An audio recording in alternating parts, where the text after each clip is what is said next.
Alright, I'm gonna try to talk a bit louder because like I still haven't like really invested in that mic, but for the most part I just like really don't usually do talking videos. Like, I almost never like end up actually saying stuff, and I'm usually like trip over my words a lot, so that's one of the primary reasons why I will end up like not doing a whole lot of talking videos. But I think the comments on like some of the double cuts is basically more just kind of getting out of like control and everything, or like at least when they were popping off pretty hardcore. People have like no earthly idea what I'm doing, so they'll either critique it or they'll say something like that doesn't look like h.e.m.a, that doesn't look like certain style, and like basically there's some really interesting characters that I basically got to deal with like for the past couple of months and everything. They are insane. They basically put it delicately without being like a whole lot more rude and a whole lot more detailed and all that. So what I'm gonna try to do is try to like explain basically double cuts to a degree, and like explain a little bit of what I practice and whatnot. So when I'm fighting and doing my things, or like not fighting, like doing my double cuts, I'm practicing some trick cuts and all that stuff. So basically explain what's the purpose of that, why I do it at least, basically like the styles that I practice, and basically kind of like generally what I'll be like hoping to do a little bit in the videos, so that I don't forget all that stuff that I just ended up saying. So my training sword style, like I do like a little bit of some kendo and like some kenjutsu, mostly Ito Ryu, so it's pretty like simple stuff. But my primary background is pretty much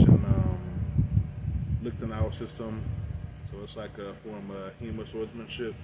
So most of the styles that you'll see me doing, or most of the stances when I'm like right before I'm going to get into a cut, will be like bomb tag stance. So that's not to be confused with high bomb tag. Some people like, well, unlike the Japanese version of it, it basically has like when you do it for this one in Japanese, they call it Migi Jodan stance. And for that one, they call it Hidari Jodan stance.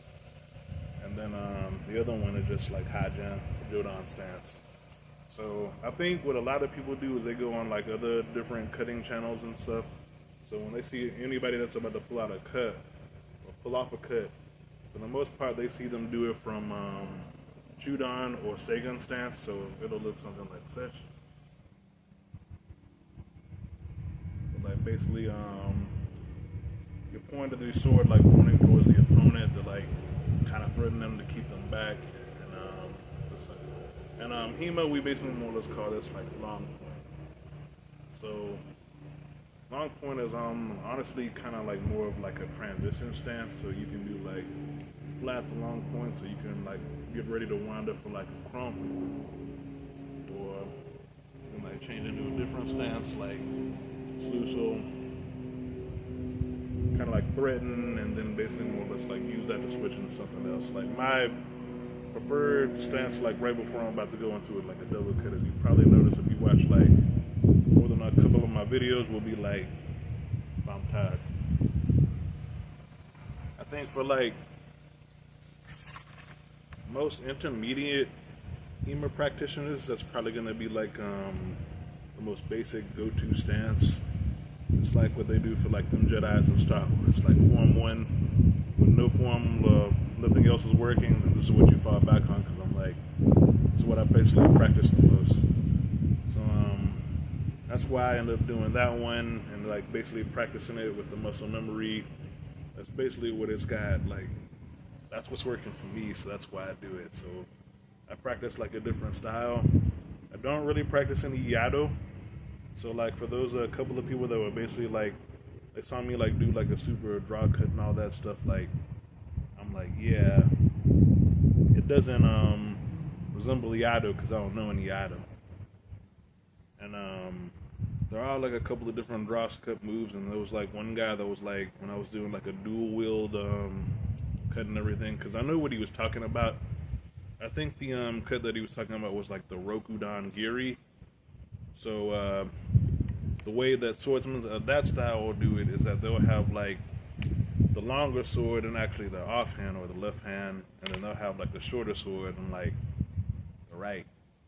But I'm doing like literally the exact opposite. So and other styles actually do that. So there's like multiple different styles. So they carry on differently, and we'll do different kind of cuts. So like when you see like someone doing something specific and all that stuff, like what I just assume is that when I see something different or it doesn't look that way, I'll be like, there's like a million different ways to do it because I've like seen like Kenjutsu, some Eskrima, some h.e.m.a, multiple different styles from all over. So like everybody's got a different way of doing it. So even in like just the particular country or region that you're looking in, there's probably gonna be like multiple different practitioners that have like a different take on it or a different style or a different cut.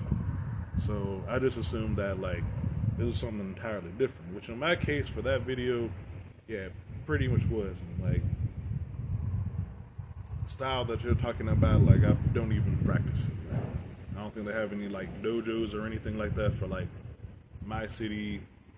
I seen like the video doing it like maybe 2 or 3 different practitioners, and it was like done on tatami. So I'm like doing it with the way that I do it with the 2 cans and all that stuff. So it'll pretty easily knock over. So unless you got like pretty much like the, because it's not like a double cut where you cut like the bottom first.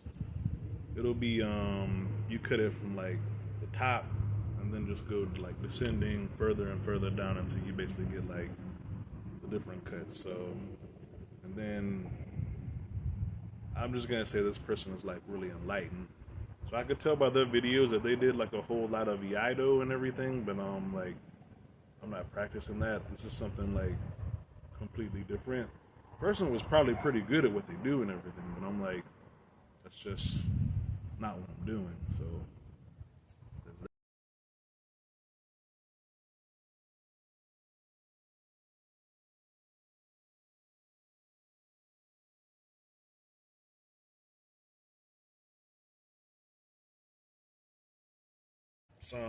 basically, you probably see it even when I do like some of the katana videos and everything. But like the h.e.m.a training, some of the cuts actually will translate and carry on to basically being used with katana. Like probably not all of them, and probably not most, because like this has got like 2 edges. So I'm doing stuff like krump or like trying to hit them with a shield. I mean, you can do it, but like without the other edge, then basically, yeah, it's probably not gonna be like as effective. One cut that you probably notice like a lot. It's basically like hot bomb tag, cause like I'll do like a lot of different cuts from that one, cause basically I've done it so many times. It's kind of like my go-to, because basically I got like the most muscle memory in this now. Like I mean, I guess I can do h.e.m.a, but like yeah, it's building like multiple different muscle memory. So I know what a lot of people would probably say and like retort to that, like basically, how don't you practice h.e.m.a stance more and all that stuff? I mean, you kind of like practice the way that you fight, and moreover, like I think when because I actually did get in like a couple sparring matches and all that stuff. So I was like, at first, before when I was like in the conscious mind, I was like trying to do some new stuff and all that stuff. Then like that wasn't as well practiced, so it you basically just end up like almost like instinctually falling back on the stuff that you already pretty much know how to do. So you end up doing the stuff like almost like it's really difficult to like rework it. I think the actual political term for it is like unlearning something. So yeah, that can take like quite a bit of time and practice and all that stuff. While I probably can do h.e.m.a and I've like done it a couple of times, it's like the other one is just easier to basically like fall back on that one. So yeah, I guess it's like either a bad habit or just practicing to basically like try to make it work better, because that's what you do.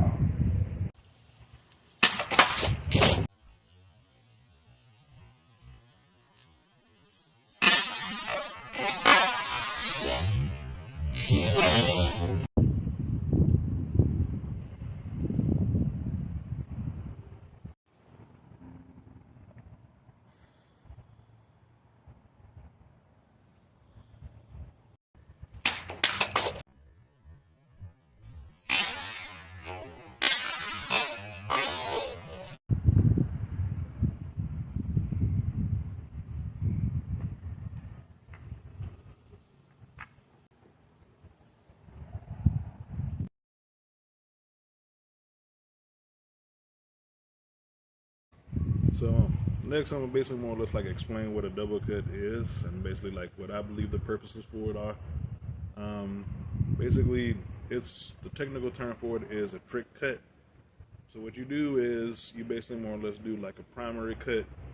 You cut all the way through, basically like the bottom bottle, which will put the top one into free fall. Then you basically more or less gotta like cut the second one before it touches the ground and all that stuff. Note that I'm saying specifically the ground and not the stand, because in a lot of descending cuts, then like the stand will basically more or less be like 3 to 6 inches away, depending on like the bottle that you're basically more or less cutting. So it can be pretty difficult to basically like hit that second one, especially with like larger and longer swords. A couple times I did it, but usually like the cuts that you basically more or less see me like swiping it out of the air without it touching would probably be like a rising cut, because it knocks it into the air a bit, or like a more horizontal cut because it basically kind of like knocks it away. Like the descending cut, like I think the way that I end up transferring the energy just makes it so like the top one falls like most of the time like just like directly down. So it's like, yeah, I'll explain like more about that in a minute. But what I believe that it does, like when it works on you for like the purpose of a trick cut, it can kind of like be like a kata, except like not as like when you practice like katas and all that stuff, it's kind of like a dance. So you basically more or less like do the form, moving from one cut to the next, and you're like used to doing it to the point where you basically more or less like start to get it to be like muscle memory. So if you do enough double cuts, it kind of can become like muscle memory, but it's like the battles and like the way they fall end up basically being like pretty much randomized, and they'll like spin and do like a lot of other different stuff depending on how you hit it. So like you can do it like 1,000 times and it probably will never be like 100% the same every single time. So like that element of you can go from one to the next, and you always know that it's gonna like be like exactly like the time before for the most part. You don't really get that aspect, but like you kind of do like get like some of the you'll get more used to it. Like I think the purpose of a kata is basically like to break you into the movements. Some people have like their agreements and their disagreements. Like some people say that kata is basically more or less pointless and the fights are randomized, and like that predictability that you have, like they're going from one move to the next, will never work in a real fight. Some people, because like most of the people, if you were to get into like a real fight, or even if you were to spar against a sparring practice partner, if they haven't seen that kata, then they can probably actually end up getting taken like advantage of, because you know the moves and they don't. So like a lot of people have like different opinions on it, and I'm like, it basically is what it is, and like would you care about? I think personally that most of the people that say like kata is pretty much useless and all that stuff, like they have the different purposes, and I think like most of the people that say that it's useless either spar against like a practice partner against like the same style. So if they've seen the same movements, then yeah, they're probably gonna pretty much take it apart.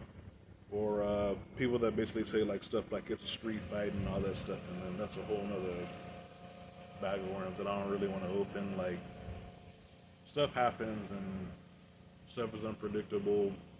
I think that most of the people that basically brag about how they could do this and that in a fight are questionable at best, but that's for like someone else.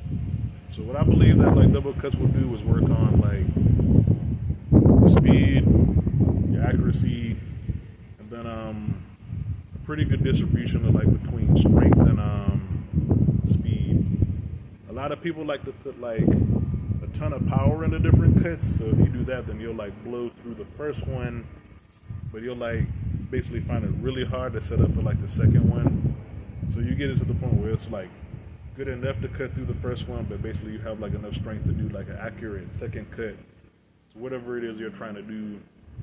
And then like the more you try to do like those cuts in quick succession, the more you either realize what you're doing right or what you're doing wrong. And so it gets you to basically have like better reflexes. You kind of get like built-in reflexes, I guess, because like now I've noticed that I'm doing like a lot of strikes followed up. But yeah, I think it's like a pretty good training for like getting some better reflexes, for getting some more speed, because I literally don't think I've seen like a single person that's done like a double cut that hasn't been like at least somewhat super fast.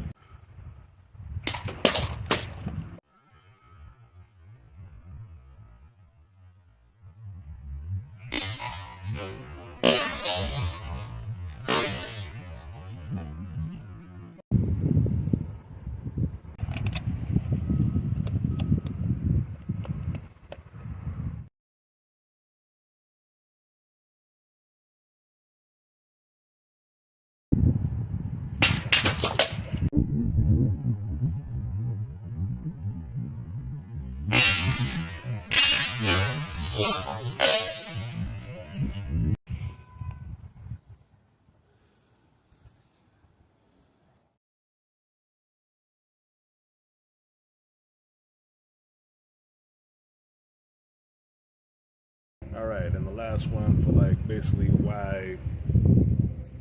what like technically like a successful double cut would be, as well as all the different ways that I basically like pull them off. So like to say other stuff. I will just get into that in a minute. So basically, as long as you technically cut like any part of the bottle in two, even if it's just like a small part, as long as the bottle is in two and there's like even like a pretty, because there is a video that Space Ghost did, but this one is like to kind of like elaborate on that like one little point. Like, not all doubles are basically going to be created equal. Like, a lot of people think that the point is to basically more or less like cut through either a certain part of the bottle, like literally constantly through the middle, and I'm like, nah, man, they're free falling. So in a lot of different cases, not all doubles are basically more or less going to look the same. Some of them are split down the middle.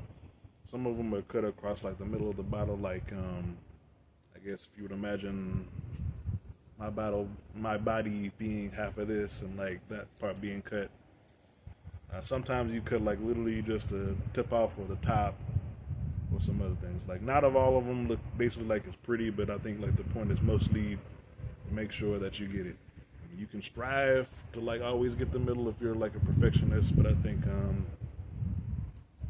well, everybody trains a bit differently. I'm just like, yeah, it's like if you get into a real fight, like, man, you should basically be able to always move super fast and be able to like hit that person in a certain part. I think that anybody has basically been in like any real sparring matches and stuff like that knows that for the most part that's not really realistic. So I'm a little bit more lax with that one. And I notice that like I think routinely that like the cuts that I make where like the battle doesn't touch the stand. Yeah, but I'm like, as long as it doesn't basically more or less touch the ground, as far as I'm aware, and other people in like the sword community, they can correct me if I'm wrong, but yeah, as long as it doesn't touch the ground, then yeah, it's still pretty much like a good double. Like, doesn't matter if it like touches the stand, but it touches the ground, then that means like you've like officially like failed that one or let it go. And it's whatever, man. It's like cutting a stationary bottle. It's not like the end of the world if you like mess this up or whatever. So that was just like a little bit of an explanation in TNA.